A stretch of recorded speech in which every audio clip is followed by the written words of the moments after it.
Assalamualaikum warahmatullahi wabarakatuh. Mungkin kita kurang nampak kelebihan yang terdapat pada bulan Zulhijjah ni kerana kita sering mendengar di corong radio ataupun di televisyen kebanyakan lagu-lagu yang kita selalu dengar adalah tentang Ramadan, tentang Syawal, tetapi lagu-lagu tentang Zulhijjah ni kita kurang dengar ataupun memang tak ada. Jadi mungkin itu antara sebab kenapa kita rasakan bahawa bulan Zulhijjah ini bukan satu bulan yang penting. Dan kita pun mungkin di dalam tradisi kita ni sebab kita menggunakan takwim Masihi. Kita menggunakan bulan Januari, Februari, Mac berbanding Muharram, Safar dan sebagainya. Jadi ianya menyebabkan kita mungkin kurang terdedah dengan kepentingan yang terdapat pada bulan Zulhijjah. Sedangkan hakikatnya bulan Zulhijjah ini adalah bulan yang sangat-sangat penting dalam Islam kerana padanya berhimpun pelbagai ibadah yang boleh dikerjakan secara serentak. Jadi mari kita sama-sama lihat apakah dia amalan-amalan yang digalakkan, yang dianjurkan untuk dilaksanakan sepanjang 10 hari di bulan Zulhijjah. Baiklah, amalan pertama yang boleh kita lakukan adalah ibadah haji. Ibadah haji merupakan amalan kemuncak kepada seorang Muslim, yang mana amalan ini kita wajib untuk laksanakan seumur hidup sekali. Kita perlu mengorbankan harta, masa dan juga pelbagai perkara untuk kita melaksanakan ibadah haji ini.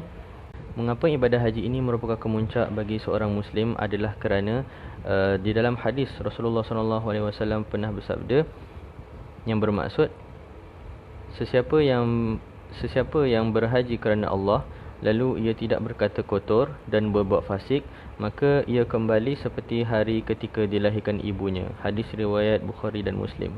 Jadi hadis ini menunjukkan kepada kita bahawa apabila kita melaksanakan ibadah haji, Allah SWT akan mengampunkan dosa kita seperti mana kita ni baru lahir. Jadi itulah dia kenapa amalan ini sangat-sangat besar di sisi Allah SWT. Dan di dalam hadis yang lain Rasulullah SAW bersabda yang bermaksud daripada satu umrah ke umrah yang lain itu dapat melebur dosa di antara keduanya. Sedangkan haji yang mabrur itu tidak ada balasan untuknya kecuali syurga. Jadi ibadah haji yang diterima oleh Allah SWT ataupun kita sebutkan sebagai haji mabrur adalah ibadah yang sangat-sangat besar fadilatnya, yang mana Allah SWT yang mana Rasulullah SAW kata dalam hadis ini tidak ada balasan yang layak untuk diberikan kepada mereka ini kecuali syurga. Jadi sangat-sangat besar ganjaran yang diberikan oleh Allah SWT kepada kita. Kemudian amalan kedua yang boleh dilakukan adalah solat malam.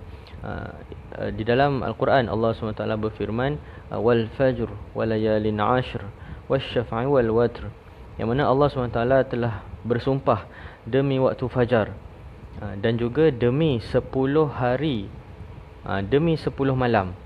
Jadi apakah dia yang dimaksudkan dengan 10 malam itu? Jadi di dalam tafsir, ulama-ulama tafsir mengatakan bahawa yang dimaksudkan dengan 10 malam itu adalah 10 malam yang terdapat pada bulan Zulhijjah, 10 malam terawal. Jadi kita sangat-sangat digalakkan untuk menunaikan solat malam, untuk menghidupkan malam-malam ini seperti mana kita menghidupkan 10 malam terakhir di bulan Ramadan. Kemudian untuk amalan yang ketiga adalah berpuasa. Bagi sesiapa yang ada kemampuan untuk berpuasa daripada 1 hingga 9 Zulhijjah, maka ianya adalah sangat-sangat digalakkan.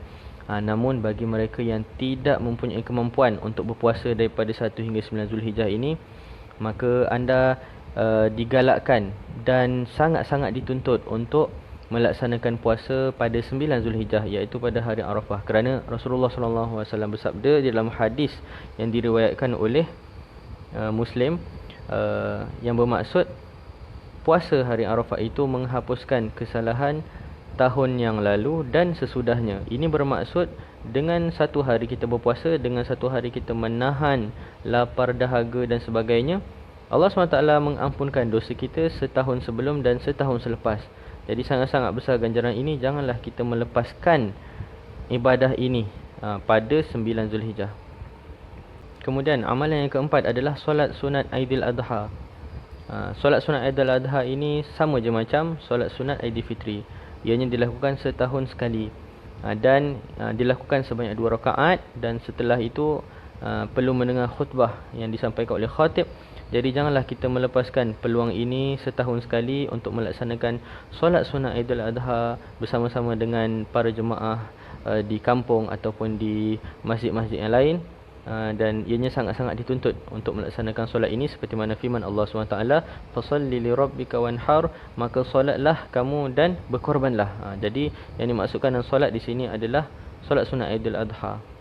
Kemudian amalan yang kelima yang boleh kita lakukan adalah berkorban. Jadi ini juga adalah satu amalan yang utama yang boleh kita lakukan bagi mereka yang mempunyai kemampuan, dan juga bagi mereka yang tiada kesempitan untuk melakukan amal ibadah ini, maka sangat-sangat digalakkan untuk mengorbankan haiwan ternakan. Allah SWT berfirman dalam Al-Quran yang bermaksud, bagi tiap-tiap umat kami syariatkan ibadah menyembelih korban atau lain-lainnya, supaya mereka menyebut nama Allah sebagai bersyukur akan pengurniaannya kepada mereka, iaitu binatang-binatang ternak yang disembelih itu. Jadi ayat Al-Quran ini telah jelas menunjukkan bahawa ibadah korban ini sangat-sangat dituntut.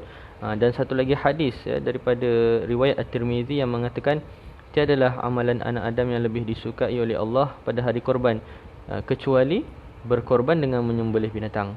Kemudian amalan yang keenam yang boleh kita lakukan adalah zikir. Jadi amalan zikir ini adalah satu amalan yang sering dilupakan oleh umat Islam pada hari ini, yang mana sebenarnya amalan zikir ini adalah satu amalan yang sangat dititik beratkan oleh para ulama-ulama di zaman para salafus soleh. Mereka seringkali melakukan zikir ketika melakukan pekerjaan, ketika mereka menunggang haiwan ternakan, ketika mereka menunggang haiwan tunggangan, ketika mereka menjual di pasar-pasar, ketika mereka duduk, ketika mereka baring dan sebagainya. Jadi amalan zikir ini kita perlu rancang. Kita tak boleh mengatakan bahawa aku tiada masa untuk melakukan zikir. Tunggulah nanti aku ada masa, nanti aku akan zikir. Kita tidak boleh melakukan tersebut kerana kita perlu memberikan satu inisiatif untuk melaksanakan zikir-zikir tersebut. Kita perlu merancang untuk melakukan zikir. Contohnya selepas solat kita rancang, kita ingin membaca zikir subhanallah walhamdulillah wala ilaha illallah wallahu akbar sebanyak 30 kali. Jadi dengan adanya perancangan-perancangan tersebut, jadi ianya akan memberikan satu ganjaran yang sangat-sangat besar kepada kita, kerana dengan mujahadah yang kita berikan, ianya memberikan balasan yang sangat-sangat besar di sisi Allah SWT. Kemudian amalan ketujuh adalah bertakbir. Jadi kita sangat-sangat digalakkan untuk bertakbir, yang terutamanya pada selepas waktu subuh pada hari Arafah sehinggalah hari ketiga tasyrik. Jadi pada waktu tersebut kita sangat-sangat digalakkan untuk bertakbir sebanyak-banyaknya. Bagaimanakah lafaz takbir tu? Lafaz takbir tu macam takbir raya lah. Macam takbir raya yang kita selalu buat. Allahu Akbar, Allahu Akbar, Allahu Akbar, dan seterusnya sehingga habis. Kemudian amalan yang ke-8 adalah ibadah-ibadah umum seperti bersedekah, membaca Al-Quran, solat sunat dan lain-lain. Jadi kita perlu memperbanyakkan amal-amal ibadah yang umum ini, bersedekah, membaca Al-Quran, solat sunat. Dan seperti mana yang saya katakan sebelum ni, kita perlu merancang amalan-amalan ini, waktu bila kita nak solat sunat, waktu bila kita nak baca Al-Quran, waktu bila kita nak bersedekah. Kerana jika tidak ada perancangan, kebiasaannya sukar untuk dilaksanakan. Dan janganlah kita memandang ringan terhadap amalan-amalan yang dilakukan pada 10 hari yang terawal pada bulan Zulhijjah ini.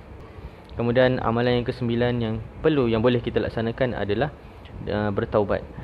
Jadi kita perlu memperbanyakkan taubat dengan beristighfar, memohon ampun kehadrat Allah SWT atas segala dosa-dosa yang kita lakukan.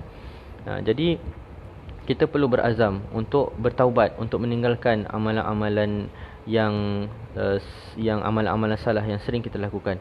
Kita perlu meninggalkan dosa-dosa yang kita sering lakukan secara sedar ataupun tidak. Kerana kerana kita semua berada dalam bulan Zulhijjah ini, yang mana bulan Zulhijjah ini adalah satu bulan yang sangat-sangat dihormati. Masyarakat Arab apabila masuknya bulan Zulhijjah ini, mereka tidak berperang, mereka tidak melakukan perkara-perkara jahat. Jadi sewajarnya kita juga sebagai seorang Muslim, kita juga perlu mengambil langkah ini. Kita perlu menghindari dosa, dan mungkin dengan kita menghindari dosa pada bulan Zulhijjah ini, dia akan memberikan kita motivasi untuk kita menghindarkan dosa pada bulan-bulan yang lain pula. Baiklah, jadi itulah sahaja daripada saya, 9 amalan yang boleh dilakukan ketika bulan Zulhijjah, dan kita boleh pilih yang mana-mana yang kita mampu, yang mana-mana kita rasa mudah untuk kita laksanakan.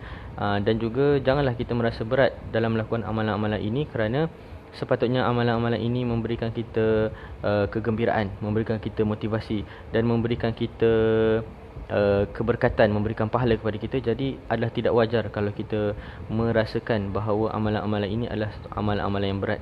Jadi laksanakan amalan ini semampunya, cuba bermujahadah, dan insya-Allah Allah SWT akan memberi ganjaran yang setimpal dengan mujahadah yang kita berikan dalam melaksanakan amal-amal ibadah ini. Sekian, terima kasih.